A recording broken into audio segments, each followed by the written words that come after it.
Hello and good morning. Um, I'm back after uh, a while. I haven't been shooting for a few days. I've been under the weather once again. Strong antibiotics, steroids, and weather changes, respiratory disorders. Have a lot to share with you.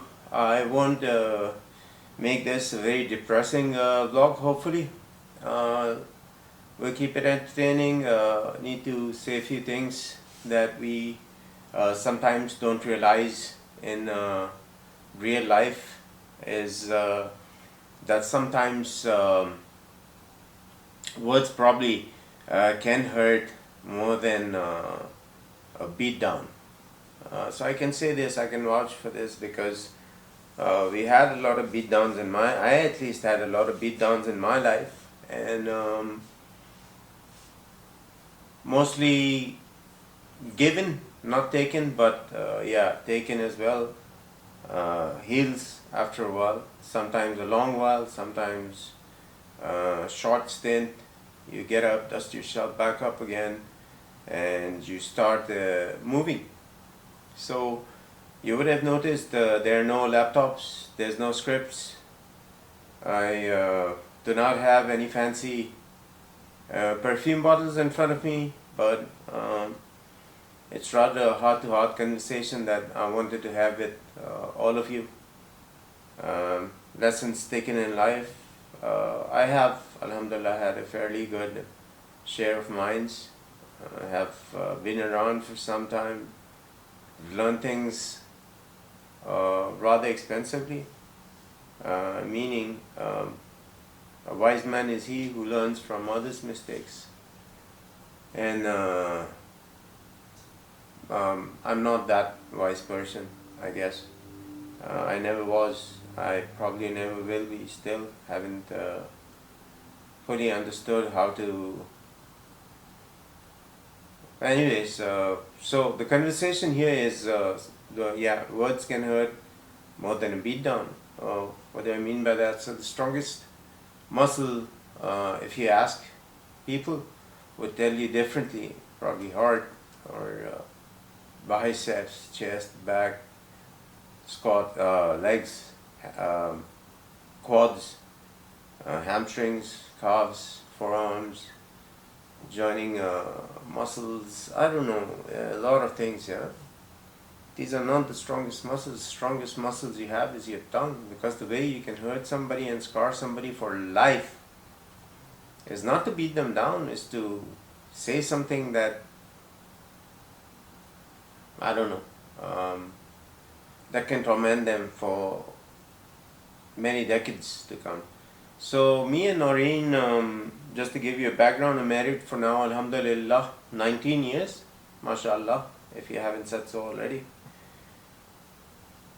And yeah, we had a rough, I guess everybody has a rough start. Yeah, you start understanding each other, you say things that I've learned to move on, so I don't yes, I have a short temper, maybe I explode for a bit and then I'm okay for the rest of my life. I don't kind of scar for life.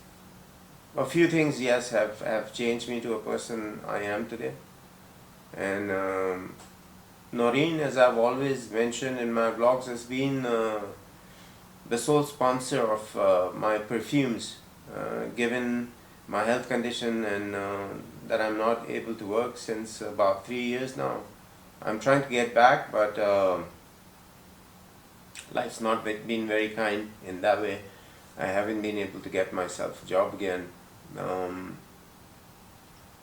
So she's been the sponsor, and she's been the reason and the only source through which my perfumes collections grown exponentially, and with the promise that I would be doing something just to kind of even make myself feel useful. And I haven't been able to post on a daily basis, obviously not even weekly, leave aside a daily basis, but the the thing that hurt me the most that's come up in the recent months and is consecutively and consistently been there is a mention where I think back in maybe 2006, maybe 2007, 8 max. I think, yeah, so I got into a perfume genre now that I've been trying niche and I've been trying artisanal houses and space. Is an ingredient is a note called aldehydes, kind of not love at first sniff, uh, but the perfume that did it for me was Xerjoff Pico Valladama. Feels like royalty walking into a ballet concert and those big domes and royal palace-ish like, if that's a word, uh, environments, and it's very opulent and luxurious, and the way I talk about perfumes now. Anyways, this was back in the day when I didn't have, I guess, too much exposure to um, the kind of women's fragrances around, and maybe I didn't appreciate a few smells myself. It's all choice. It's all. So I guess Noreen was wearing Chanel number 5, and I taunted her probably in front of my family.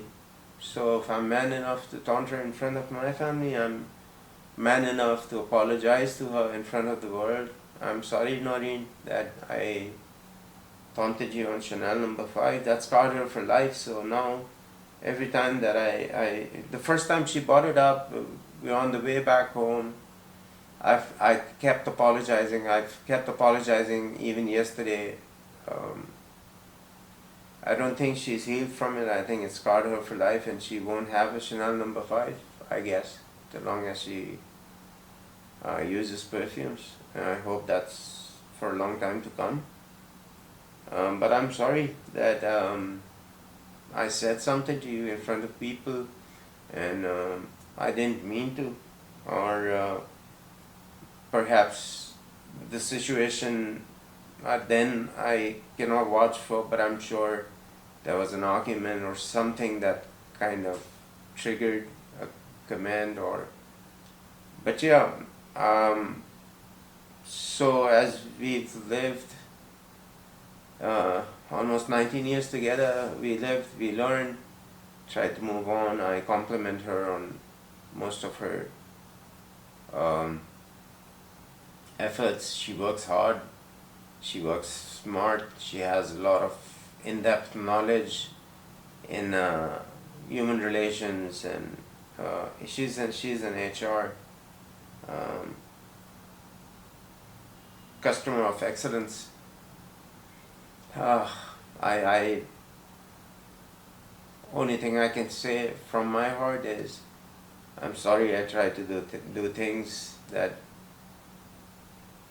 I think I now understand better after 19 years, and even if I'm triggered, I try not to. But if I did, I'm sorry. If it's a scar for life, the only thing is I cannot promise you guys another review anytime soon. I've decided to kind of. I'm not in that headspace to maybe appreciate perfume. So yeah, and plus the hobby is kind of expensive. It's eating into our finances. It's kind of troubling. It's kind of worrying to an extent. So liking perfumes is different thing. Becoming a fragrance collector is different. You can do it at your own pace. It doesn't have to be an obsession. It doesn't need to grow exponentially overnight. And these are the few of the lessons that I've learned. There's more important things in life than perfumes. Perhaps if you're passionate, you should also be able to fuel that passion. And if you cannot fuel that passion, then it's better to keep your guns down and walk away while you can.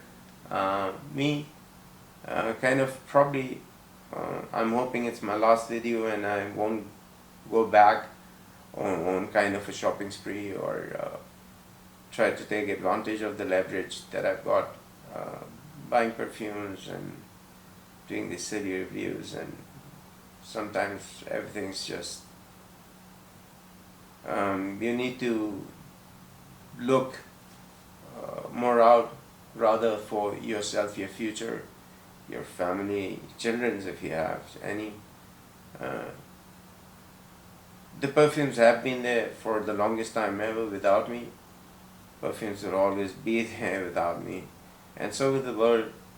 It's just my take on something that I wanted to make public is try to limit the use of,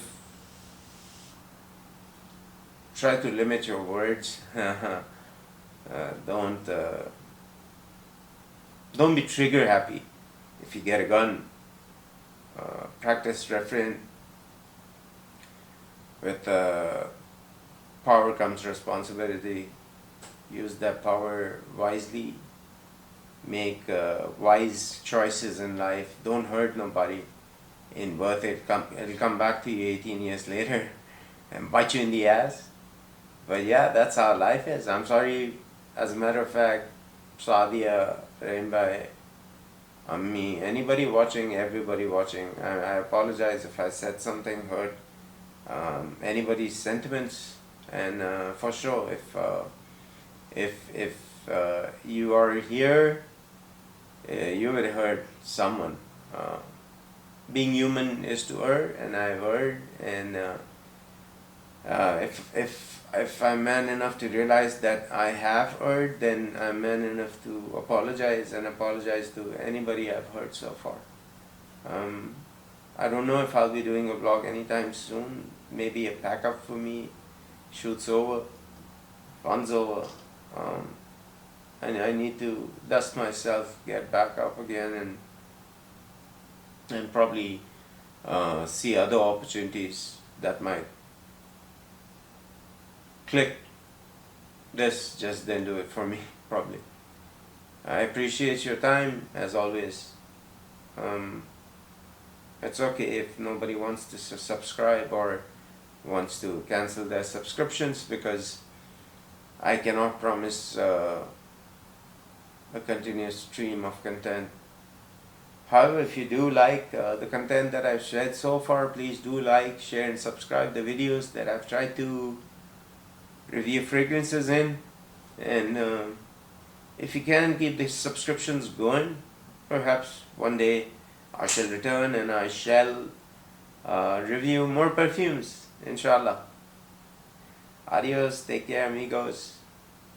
Till then, till the next time, your host Karamullah Kadwani signing out.